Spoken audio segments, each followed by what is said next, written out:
Good afternoon, everybody. I am Student Meteorologist Justin Williams here to give you your North Georgia weather forecast. But first, we're going to talk about Hurricane Beryl, which is now a Tropical Storm Beryl as it's really making its way across the Yucatan here. Last night, it made landfall as a Category 3. So this thing has weakened immensely as it's made its way across the Yucatan, and it will be continuing to weaken as it makes its way off the Yucatan. But once it makes its way into the Gulf of Mexico by Saturday, it's going to start strengthening again, and by Monday morning, when it makes landfall onto the Texas coast, it will be a Category 1 hurricane. So we will keep you updated as we get closer to that.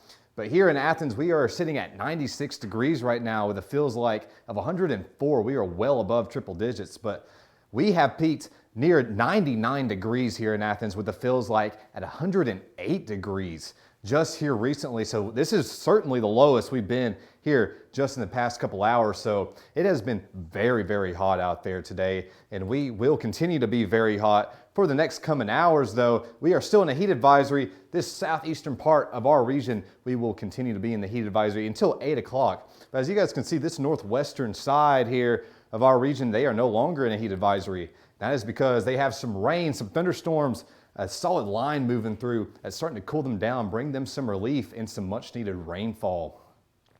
As we take you on out for the next couple of days here, it is going to be cooling us off here, especially right here. There's going to be some storms starting to flare up going into the evening time around Atlanta and moving on into Athens. Fortunately, going to be dying out. It's probably dropping a couple drops here and there, but we're going to be decently dry here in Athens going into tonight. And we're going to start clearing out here in our region going into midnight.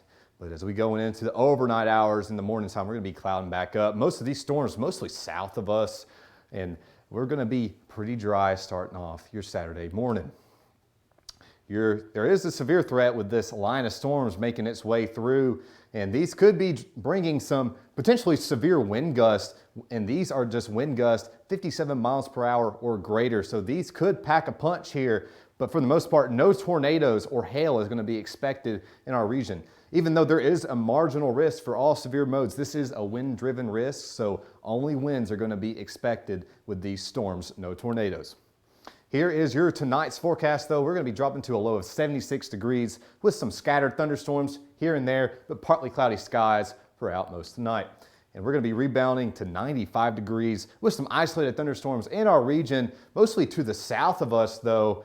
And that is going to be moving its way on out here. Let's give you a timeline here. So we do have a cold front that's what's initiating all these storms today. Now, as it moves its way on through, it's going to be stalling out right over central Georgia here, starting 8 a.m. Saturday. And because of that, we're going to have some storms start flaring up right along this border here. And it's actually going to start moving again going into your evening time Saturday, start making its way, start racing its way to the coast here, and have some other flare-ups starting Sunday evening here. But Sunday, we can't rule out a possible storm or two, but still very low chances and most likely towards the southern part of our region. Here's your 7-day forecast. We're going to be sitting in the mid-90s Saturdays. Our dew points will be falling off a cliff, so those humidity values will be decreasing going into Saturday and Sunday. Those heat indexes will not be triple digits like we've been seeing them 108 today as we've been seeing them going into Saturday and Sunday. But as we go into Monday, Tuesday, Wednesday, it's going to be a little bit cooler and a little bit wetter. A wetter start next week, and going into Wednesday, Thursday, hopefully going to be drying out with highs nearing the mid to low 90s. Once again, that's all from me, folks. I hope you guys have a great 4th of July weekend, and go Dogs.